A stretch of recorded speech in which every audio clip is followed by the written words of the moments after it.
대기업 시청자 그리고 데모 주주 여러분들 반갑습니다.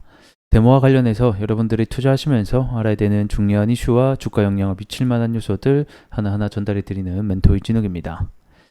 자, 오늘은 우크라이나 재건과 관련된 주제로 좀 여러분들과 얘기를 해보도록 하겠습니다. 제가 제목에다가 이 미국 대선을 우리가 좀 주목을 해야 되는 이유라고 좀 적어놨는데, 자, 앞전 트럼프와 바이든의 TV 토론 대결에서 이 트럼프의 발언이 굉장히 좀 화제가 되고 있습니다. 그리고 이 그 트럼프의 종전 발언이 최근에 이 푸틴이 지지한다고까지 밝히면서 이 종식에 대한 분위기가 물씬 풍기고 있는 하루인 것 같습니다. 그래서 오늘은 전반적으로 해당 이슈를 가지고 여러분들과 얘기를 좀 나눠보는 시간 가져보도록 하겠습니다. 자, 우크라이나 재건과 관련해서 또 좋은 뉴스가 하나 있어서 여러분들과 함께 얘기 나눠보도록 하겠습니다. 자, 얼마 전에 이 미국 대선 TV 토론 후보 대결이 있었죠. 그때 이제 트럼프의 발언이 한 차례 좀 화제가 되면서 이 재건주에게 좀 훈풍을 불어 넣었습니다. 그때의 발언을 보게 되면 내가 만약에 취임을 하게 된다라고 하면 내년 1월쯤에 우크라이나 전쟁을 끝내겠다라고 발언을 하게 되었고, 그 여파로 인해서 재건주들에게는 굉장히 좀 상승이 나오는 부분들이 있었습니다. 자, 그리고 나서 이 트럼프의 발언, 그리고 이 푸틴은 트럼프의 발언에 대해서 너가 그렇게 얘기했어? 나 우크라이나 종전에 대한 계획 지지할게 라고 한 차례 또 받아치기도 했었습니다. 그래서 어떻게 보면 재건주에게는 굉장히 긍정적인 요소라고 볼 수 있겠죠. 그래서 푸틴, 트럼프의 우크라이나 종전 계획을 지지한다라는 뉴스의 제목이 함께 나오게 됐습니다. 자, 아래서 내용을 좀 함께 보게 되면, 자, 푸틴 대통령은 기자회견에서 이 트럼프 대통령이 대선 후보로서 이 자신이 우크라이나 전쟁을 중단할 준비가 되었다라고 이 선언한 사실은 우리는 매우 진지하게 받아들이고 있다라고 얘기를 했고요.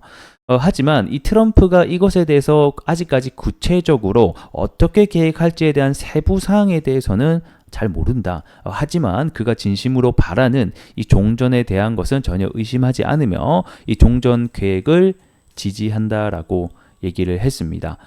그래서 일단은 우리가 바라야 되는 점은 결국에는 이 11월 기점으로 인해서 많은 변화가 좀 일어날 수 있겠구나라는 것을 좀 기대해 볼 수 있을 것 같습니다. 그리고 트럼프의 지지율이 계속적으로 좀 올라간다라고 하면 이 정책에 대한 부분이 이 우크라이나 전쟁 종식에 대한 기대감으로까지 뻗어나갈 수 있겠구나라는 것을 어느 정도 알고 계셔야 될 것 같고요. 자, 그러면 만약에 중장기적으로 또는 고점에서 좀 들고 계신 주주분들이라고 하면 그래도 이번 11월 기점으로 어떻게 구도가 양상이 바뀌는지를 좀 주목을 해볼 필요가 있다는 것을 알고 계셔야 될 것 같습니다. 자, 그러면 결국에는 이 현재 푸틴이 주장하는 것, 그리고 이 젤렌스키가 주장하는 것이 분명히 다를 거란 말이죠. 이 종전에 대한 사항이. 푸틴은 똑같습니다. 내가 지금 빼앗은 땅에 대해서 인정을 해달라 라는 것이 주요 안건이고, 그리고 나토 가입을 포기하라는 것이 또 주요 안건입니다. 젤렌스키 같은 경우에는 아무래도 빼앗은 땅, 너희가 불법으로 빼앗은 땅 다시 되돌려주고, 그리고 완전히 러시아군을 철수하라는 게 어떻게 보면 휴전에 대한 휴전에 대한 부분일 것 같은데, 결국에는 이 중간 사이의 조율을 얼마나 잘 하느냐가 중요한 관건이 될 것 같습니다.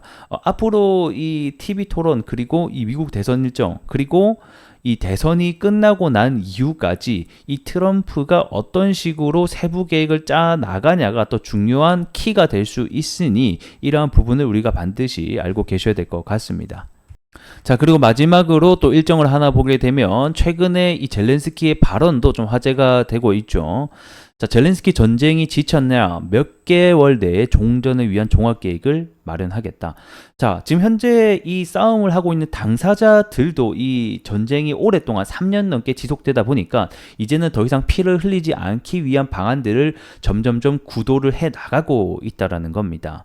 자, 그러면 중재자도 이 전쟁을 끝내겠다를 얘기하고 있고, 당사자들도 푸틴도 올해 들어서 벌써 3차례나 종전하자, 휴전하자라고 얘기를 하고 있는 상황이고, 이 우크라이나 역시도 처음 발언을 통해서 종전을 종전을 위한 종합계획을 마련했다라고 하고 있기 때문에 이 분위기 자체는 현재 재건주에게는 굉장히 긍정적인 요소로 이어가고 있지 않나 이런 생각이 듭니다. 자, 그러면서 최근에 이 4차 평화회담이 한 차례 6월 달에 열리게 됐었죠. 그리고 이 추후에 미국 대선 11월 전에 다시 한 번 더 5차 평화회담에서 이 종전을 위한 종합계획을 발표하겠다라고 밝힌 만큼 해당 일정으로 인해서 다시 한 번 더 주가가 올라갈 수 있을지에 대한 부분을 좀 잘 기억을 해두고 있자. 이렇게 일정 관련돼서 다시 한 번 더 얘기를 해드리도록 하겠습니다. 자, 아직까지는 이 종합계획이 언제 또 나올 것인가라는 세부 사항은 밝혀지지 않았지만 세부 사항이 밝혀진다라고 하게 되면 제가 영상을 통해서 여러분들에게 안내 드릴 수 있도록 하겠습니다. 차트 함께 보도록 하겠습니다. 현재 차트의 위치 자리는 사실 박스권 안에서 주가가 갇혀서 이 이슈가 있을 때 잠깐 또 올라가고 이슈가 꺼지게 되면 내려가고의 같은 어떤 패턴의 형상을 계속해서 반복을 해주고 있는 상황입니다. 박스권 그렇다라는 것 자체가 아직 위로 상방으로 갈지 하방으로 갈지를 정하지 못했을 때에 나타나는 흐름이기도 하죠. 하지만 이러한 박스권 아랫단에서 다수의 어떤 매집봉의 형태가 많이 존재하기 때문에 이 박스권 하단만 깨주지 않는다라고 했을 때 다시 한 번 더 위쪽으로 매물대를 칠 가능성 역시 다수 존재를 하지 않나 이런 좀 생각이 들면서 이제 이 토론과 그 다음에 미국 대선이 점점 일정이 다가오고 있기 때문에 일정에 맞춰서 다시 한 번 더 주가가 올라가는지를 우리가 좀 확인을 해보는 것이 어떨까 이런 생각이 듭니다. 자, 오늘은 여기서 좀 간단하게 마무리를 해보도록 하겠고요. 전 또 다음 시간에 더 나은 내용으로 인사드릴 수 있도록 하겠습니다. 고맙습니다.